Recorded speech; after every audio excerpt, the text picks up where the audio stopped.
President and First Lady Biden,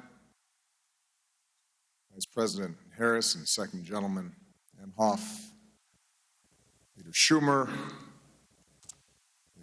Speaker Pelosi, Elder Ballard, most of all to Harry's beloved Landra, Reid children and grandchildren, friends, and former staff.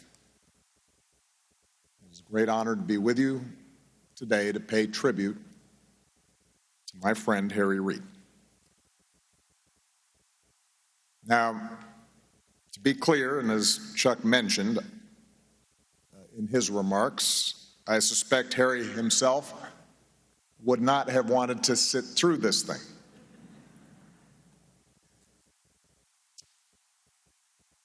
Harry did not like being the center of attention. It made him a little awkward. He was uncomfortable when people said too many nice things about him. But as he looks down on us today, Harry is going to have to suck it up.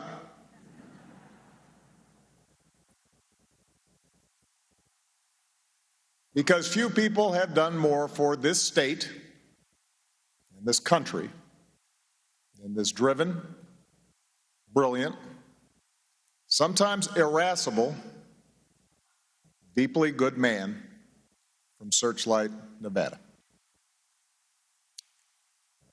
I first met Harry in 2005 after I'd been elected to the Senate, and Harry had been elevated to become Democratic leader. And I was the sole African American in the Senate at the time, a mixed kid with a funny name. And given how different our backgrounds were, I did not know how well Harry and I would hit it off. He was older, of course. His kids were grown. I didn't know what kind of music he liked, but I figured he didn't listen to Jay-Z.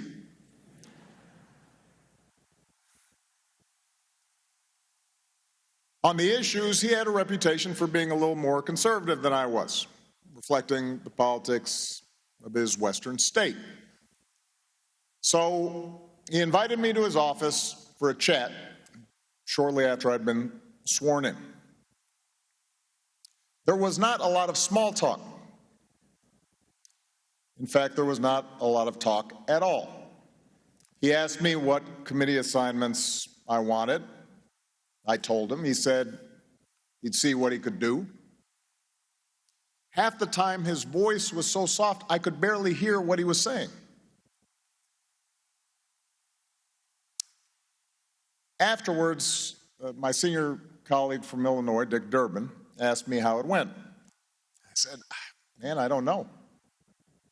The whole conversation lasted maybe 10 minutes. He did not seem particularly pleased with my taking up his time. Don't worry, Dick said. If Harry didn't like you, it would have only lasted 5 minutes.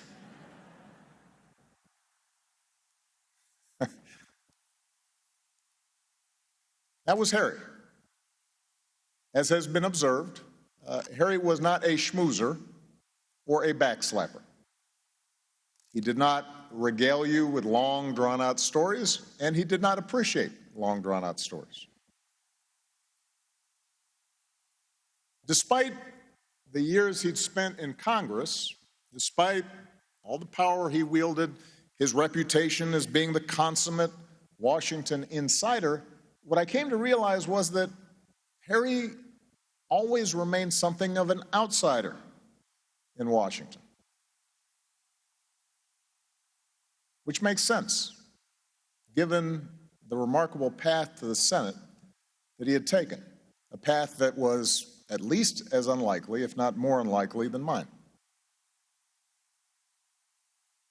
Others have mentioned Harry's extraordinary journey out of Searchlight, a tiny desert town an hour away from just about everywhere. how Harry had to hitchhike more than 40 miles each way to Henderson and stay with relatives just to go to high school. How he put himself through college and law school, moonlighting as a uniformed Capitol Police officer to help cover tuition and support a young family. Fair to say it was not easy. There must have been times where he felt doubt about achieving his dreams. Like the time when his car broke down and he walked into the dean's office to say that he wasn't sure if he could afford to finish school. As Harry remembered it, the dean looked him up and down and said, "Mr. Reid, why don't you just quit?" That dean did not know Harry Reid's character. Like others who would later underestimate the man, hardship had forged a steel in Harry, a fighting spirit that explained his success in the boxing ring despite being significantly undersized. He liked to talk about his boxing. "You know, Barack, I wasn't a great athlete. I wasn't big and strong like some of the guys I went up against. But I had two things going for me. I could take a punch, and I never gave up." That's about right. And that same dogged determination marked Harry Reid's political career. He lost his first Senate race by just 600 votes. 6 months later, he ran for mayor of this town and lost in a landslide. But Harry did not give up. He got himself a seat in the House, then the Senate, finally became Senate Majority Leader, and let's face it, he enjoyed every minute of proving doubters wrong again and again and again. Sometimes the people who motivate us the most, Harry would later say, are the ones who believe in us the least. So yes, being tough, being a fighter, was one of Harry's singular characteristics. Apparently, once a staffer handed him some draft remarks in which he was supposed to refer to himself as a former boxer, and Harry crossed out the word former. He was 70 years old at the time.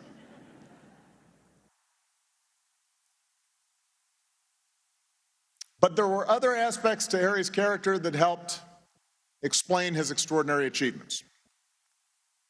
Qualities that, at this particular moment in our history, seem especially relevant. First and foremost, Harry was a pragmatist. At a time when so many Americans across the political spectrum apply strict purity tests to our politicians, demanding they toe the line on just about every issue, at a time when so often compromise is portrayed as weakness, Harry had a different view. He didn't believe in highfalutin theories or rigid ideologies. He thought most people make decisions based on their life experience, based on the immediate needs of their families, based on their own self-interest, no matter what they may tell themselves. And as a result, Harry met people where they were, not where he wanted them to be. And he was willing to cut deals, even with folks he didn't agree with or particularly like. I heard Nancy Pelosi say she never heard Harry say anything bad about any of his colleagues.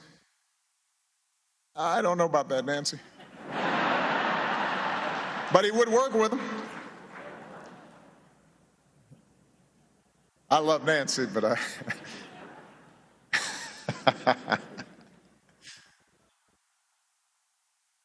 But he would work with them if that's what it took to move things forward. In a battle between perfection and progress, Harry always chose progress. And that pragmatism made Harry adaptable. When he first got to Washington, Harry's voting record wasn't so different from those who'd represented his state in the past, holding traditional positions on issues like gun rights, immigration, reproductive health. But as Nevada and the country changed, as Harry met more and more people from different walks of life and realized their struggles weren't that different from his family's had been in Searchlight, Harry's views on some of these issues changed as well. He didn't consider that a weakness. He understood that he wasn't always going to be right about everything. He knew how to listen and to learn, and was humble enough to admit when he had to change his mind and grow. And by the way, speaking from personal experience, it helps when you're married to somebody who's wiser and brighter than you. I know something about that. After Harry introduced a bill repealing birthright citizenship in the 1990s, for example, Landra pointed out that her own father had been a Russian immigrant. Later, Harry would say, "I came to the realization that I was way off base. I'm so glad she righted the ship."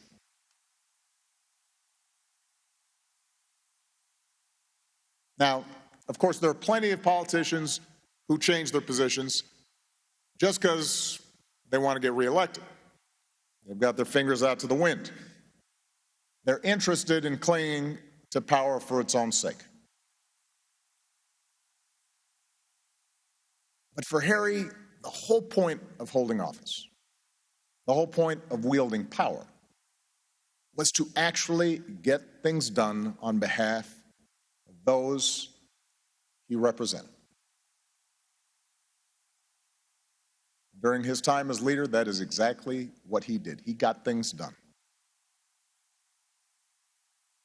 Without Harry, we would not have passed the Recovery Act, helping to prevent another Great Depression.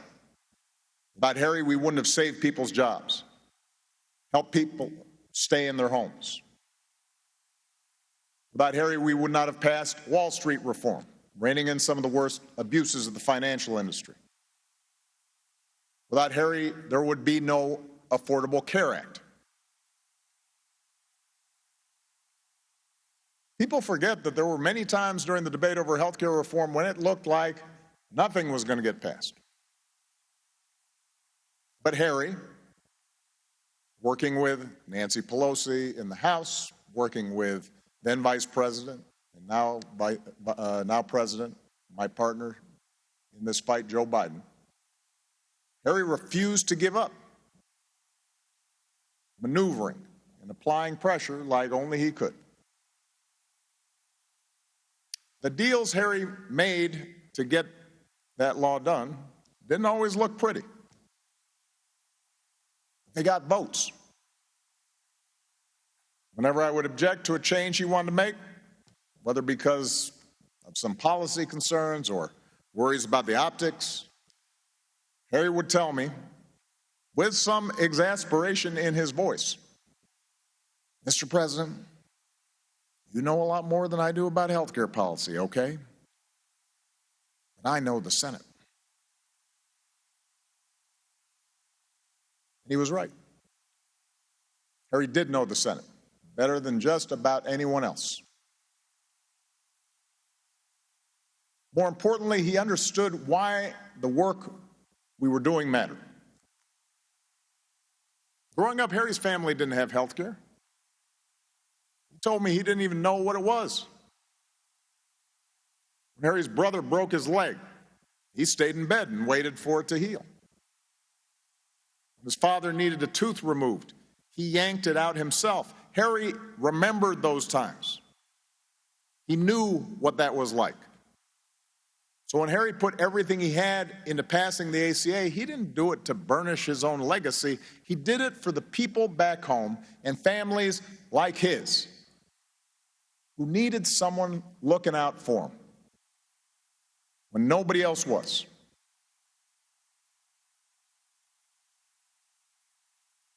Harry got things done. And here's another thing that set Harry apart. He was always unfailingly himself. That may not sound exceptional, but in Washington, it is an exceedingly rare quality.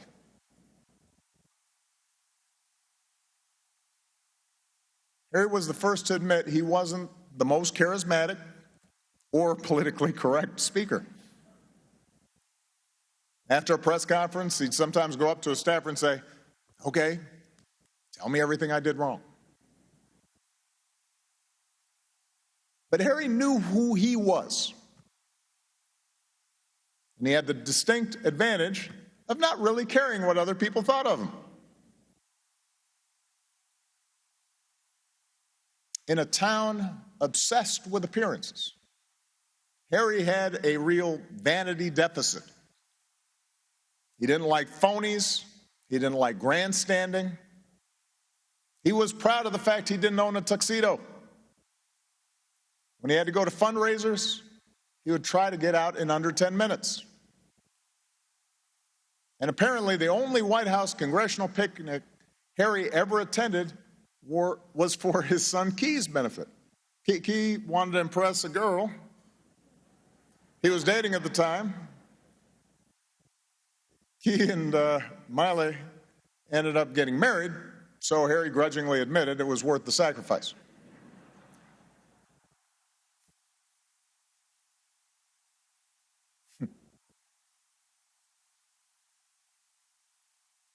Finally,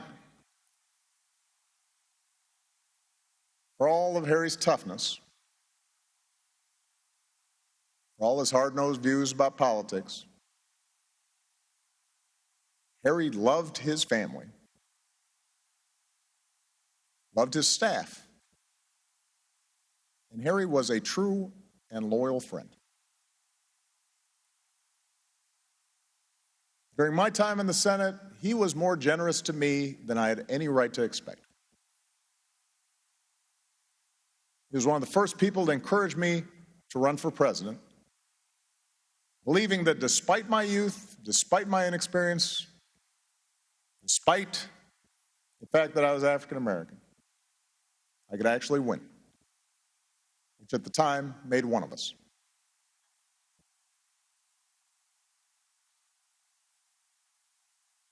You wanted Harry in the foxhole with you. His willingness to fight by my side, to stick with me even when things weren't going our way. And my poll numbers had gone down, and some Democrats thought it might be prudent to maintain a healthy distance from me. His willingness to be there and fight would last throughout my presidency. It's a debt to him that I could never fully repay.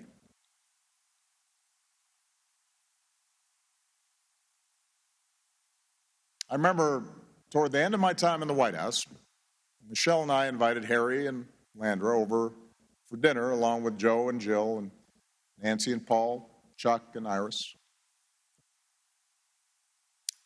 And during the meal, Harry was his usual curmudgeonly self. Occasionally, he'd offer an opinion on this or that, mutter about the food was pretty good. But generally, he was keeping his own counsel. But at the end of the night, those who were there, I suspect, will remember this. I sure do.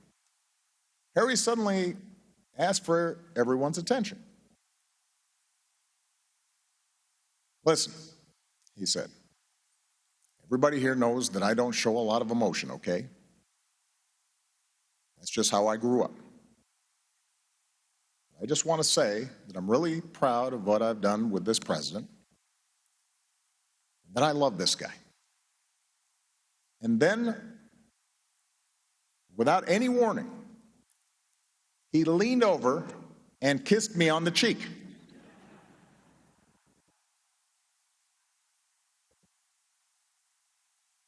I think it's fair to say that we were all surprised. And I laughed. I said, well, thanks, Harry. I love you too, man. And I put my arm around him, which I think was too much for him.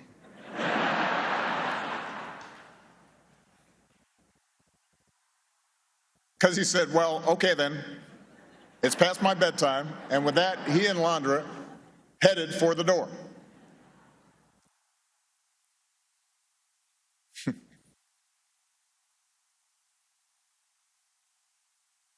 Pragmatism, adaptability, a premium on getting things done, a lack of pretension,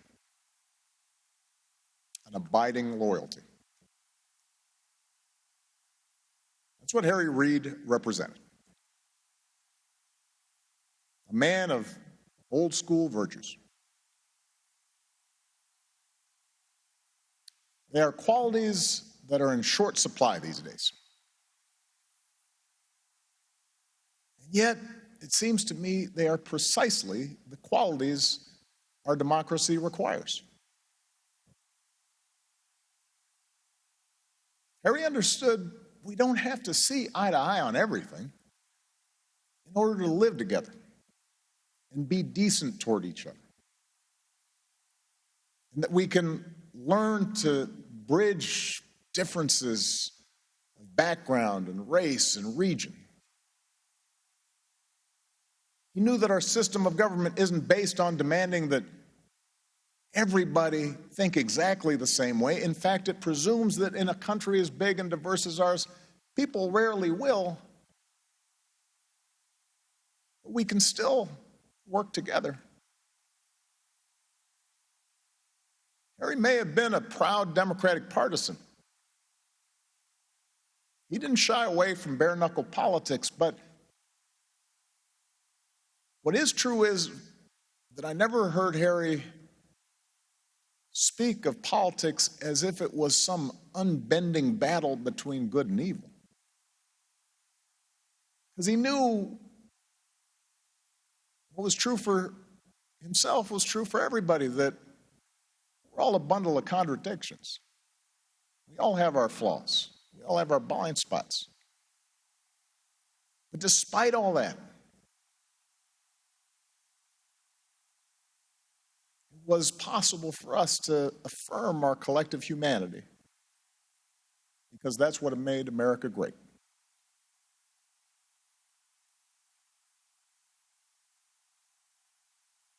Once we had both left office, I didn't see much of Harry.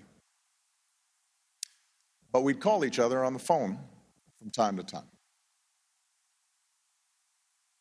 He'd tell me about Landra, and he'd speak with great pride about his kids and his grandkids and all that they were doing.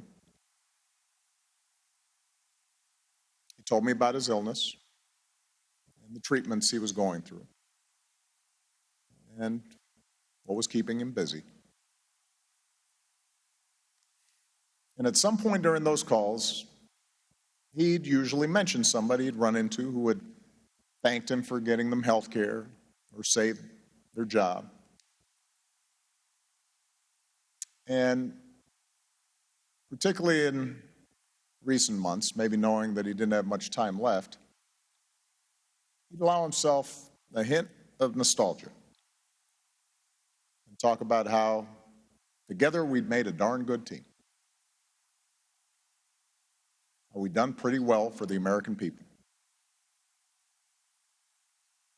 And as I would start to reply, yes, he would cut me off. Okay then, Mr. President, he'd say, and hang up. The whole conversation would last about 5 minutes. But in those 5 minutes,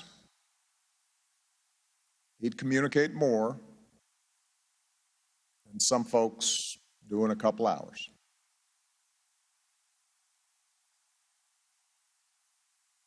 That's who Harry was. A man who knew what was important and didn't believe in dwelling on what wasn't. One former colleague explained it by saying to Harry, goodbye was an unnecessary word. It might not have been necessary for Harry, but it is for us. Goodbye, Harry. Thank you for everything. Nevada has never had a greater champion. The Senate and the country benefited from your extraordinary leadership, and I could not have asked for a better, truer friend. I sure did love you back.